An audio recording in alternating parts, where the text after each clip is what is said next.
boarding card on the other side, please. আমরা যখন প্রত্যেকটা প্রবাসী বাংলাদেশ ছেড়ে দূর প্রবাসের দিকে রওনা হয়ে একটা প্রবাসী জানে আরেকটা প্রবাসীর ভিতরে কি চলতেছে, আর এই অভিজ্ঞতাটা প্রবাসে না গেলে জীবনে কেউ ফিল করতে পারবে না।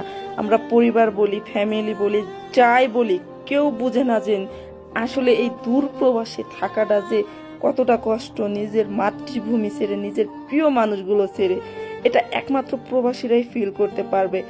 প্রত্যেকটা প্রবাসীর ফ্যামিলি এটাই বোঝে, প্রবাস মানে টাকা, প্রবাস মানে সুখ, প্রবাস মানে শান্তি, প্রবাস মানে ফ্যামিলি নিয়ে ভালো থাকা, হই হুল্লোড় করে খাওয়া নেওয়া, এবং কি মাস শেষে হিসেব করে প্রবাসীর ফ্যামিলি এত টাকা বাড়িতে আসতেছে। আর এই টাকা কামানোর পিছনে কতটা যে কষ্ট করতে হয়, কতটা যে স্যাক্রিফাইস করতে হয়, এটা প্রবাসীর ফ্যামিলি বোঝে না।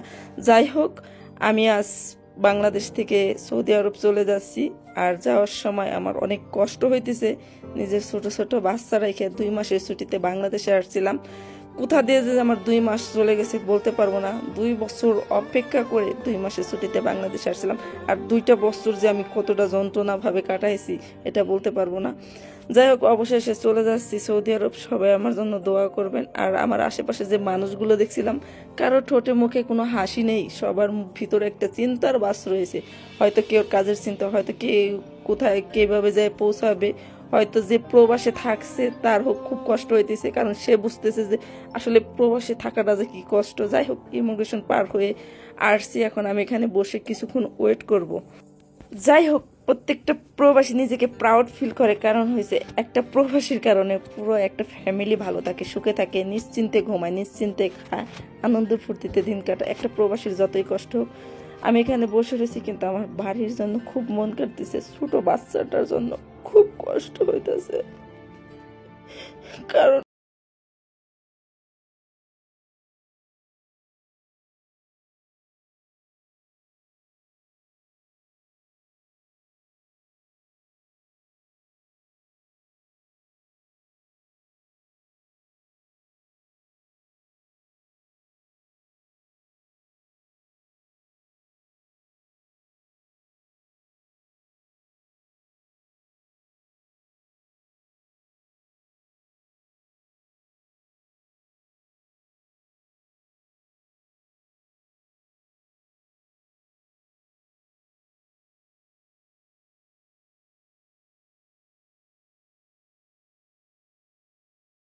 লম্বা লাইন। আর আমি একবার করোনার মধ্যে বাংলাদেশ থেকে গেছিলাম, তখন এয়ারপোর্টে খুব একটা মানুষ ছিল না, এত যাত্রী ছিল না। আর আজকে প্রচুর পরিমাণ যাত্রী। আমাদের এই বিমানটায় কি পরিমাণ যাত্রীতে ছিল আমার জানা নাই।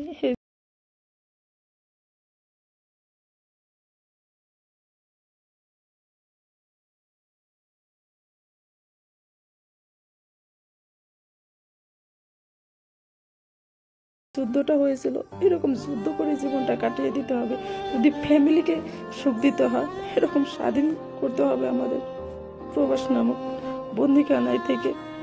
কি বলবো, এই যে আমাদের বোর্ডিং পাস চেক করতেছে, বিমানে উঠছে, কি হায়রে জীবন, লাস্ট মুহূর্তে মনে হয় চলে যেতে হইতেছে। অনেক স্বপ্ন নিয়ে বাংলাদেশে গেছিলাম যে একটা কিছু করব, কিন্তু কারো হেল্প পাইলাম না, কারো